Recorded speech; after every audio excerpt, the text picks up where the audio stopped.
Election سے پہلے ہم اپنی جو ہے ٹوپیاں تک لوگوں کے سامنے ڈالے اور لوگ الیکشن کے بعد انہی لوگوں سے کہے کہ میں کسی کے پریشر میں آنے والا نہیں ہوں، میں لوگوں کے پریشر میں آنے والا نہیں ہوں۔ تو میں نے اتنی بات نہیں چاہوں کہ 1 سال پہلے ہم نے آپ سے کہا تھا کہ میٹرز جو ہے ہم دریا میں پھینک دیں گے، میٹر آپ کے ساتھ زیادتی ہے، اور 1 سال کے بعد ہم نے آپ سے ووٹ لیا اور اب ہم 1 سال کے بعد اسی زبان سے یہ کہتے کہ چونکہ میرے گھر میں سبھی لوگ میٹر کا استعمال کرتے ہیں، اب آپ بھی میٹر کا استعمال کرو۔ یہ بات لے کے جاؤں میں لوگوں کے سامنے۔ آپ سیکھتے ہیں ان العہد کان مسئولا، کہ آپ سے آپ کی باتوں کے بارے میں سوال پوچھا جائے گا، آپ سے آپ کے وعدوں کے بارے میں سوال پوچھا جائے گا، آپ کو ذمہ دار ٹھہرایا جائے گا۔ آپ ایک زبان سے ایک بات اور اسی زبان سے دوسری بات، ایک زبان سے آپ یہ کہیں کہ 1 سال پہلے آپ میٹر آپ کے خلاف ظلم ہے، آپ کے خلاف لڑائی ہے، آپ ہمیں ووٹ دے دیجئے، ہم میٹروں کو دریا میں پھینک دیں گے۔ اب آپ چیف منسٹر بن چکے ہیں، اب 1 سال کے بعد آپ یہ کہیں گے کہ چونکہ میرے گھر میں سب میٹر کا استعمال کرتے ہیں، اب آپ لوگوں کو بھی میٹر کا استعمال کرنا چاہیے۔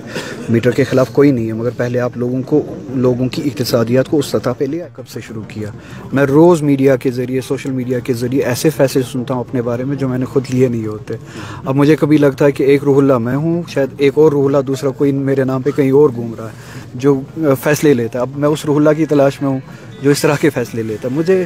میں نے اس طرح کی نہ کوئی بات کی ہے، نہ اس طرح کا کوئی اسٹیٹمنٹ دیا ہے۔ میرا اسٹیٹمنٹ وہی ہے جو میں نے پچھلی بار الیکشن سے پہلے، نامینیشن سے پہلے، الیکشن اناؤنس ہونے کے بعد ابھی کسی نے نامینیشن فائل نہیں کیا تھا، اسی دوران یہ بات کہی تھی کہ مجھے اپنی تنظیم یہ بات بتائے کہ میں آج کے الیکشن میں لوگوں کے سامنے کیا بات لے کے جاؤں، کس اعتماد سے جاؤں، جس کے جواب میں لوگوں سے میں شاید ووٹ حاصل کروں۔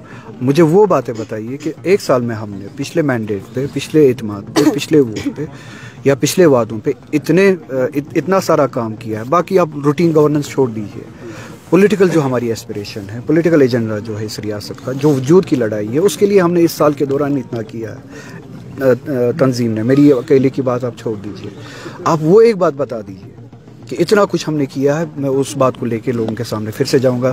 1 سال پہلے آپ سے ووٹ لیا تھا، اتنا کام ہم نے اس پہ کیا ہے، اتنی لڑائی ہم نے اس پہ لڑی ہے۔ اب 1 سال کے بعد مہربانی کر کے پھر سے آپ اپنا اعتماد دیجیے۔ ابھی تک مجھے کوئی جواب نہیں ملا۔ اچھا، ایک کم سے کم انٹینشن تو دکھائیے۔ وہ لڑائی دور کی بات ہے، وہ 370 کی لڑائی جو بہت ضروری ہے، وجود کی لڑائی وہ بہت ضروری ہے۔ ابھی الیکشن سے پہلے 2-4 دن میں ایک کام تو آپ کر ہی سکتے ہیں جس سے انٹینشن پتہ چلے کہ آپ سیریس ہے، آپ کا انٹینشن ہے۔ ریزرویشن کا مسئلہ حل کیجیے، وہ آپ کی لیول پہ اس وقت حل ہو سکتا ہے۔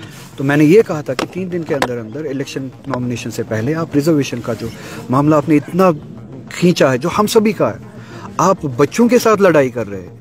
اس سے بڑی بدقسمتی کی بات کیا ہو سکتی ہے؟ بچوں کے ساتھ لڑ رہے ہیں، جن بچوں نے کل 1 سال پہلے، یا جن بچوں کے پیرنٹس نے، لوگوں نے، سب نے اعتماد دیا آپ کو، اس لیے کہ آپ اس سختی کے ماحول میں، اس کرائسس کے ماحول میں آپ ہمیں سنیں گے، آپ ہمارے مسئلے کے لیے ایک کاندھا بنیں گے۔ آپ ان کے ساتھ لڑ رہے ہیں، آپ انہیں یہ بتا رہے ہیں کہ میں کسی کے دباؤ میں آنے والا نہیں ہوں، میں کسی کے پریشر میں آنے والا نہیں ہوں۔ آپ کو پریشر میں لانے کے لیے ووٹ دیا گیا ہے تاکہ آپ پریشر میں آئے، آپ سنیں۔ ڈیموکریسی میں جو لوگوں کے پریشر میں آتا ہے وہ عروج پاتا ہے۔ جو ڈیموکریسی میں لوگوں کو تکبر دکھاتا ہے، اس کا وجود ختم ہو جاتا ہے، اسے ہی ڈکٹیٹر کہتے ہیں۔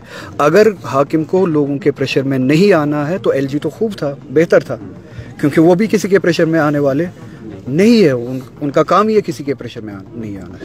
لوگوں کے جینیون، بات جینیون کی ہے، لوگوں کے جینیون بات اور ڈیمانڈ کے پریشر میں آنا، یہ ایک ایماندار اور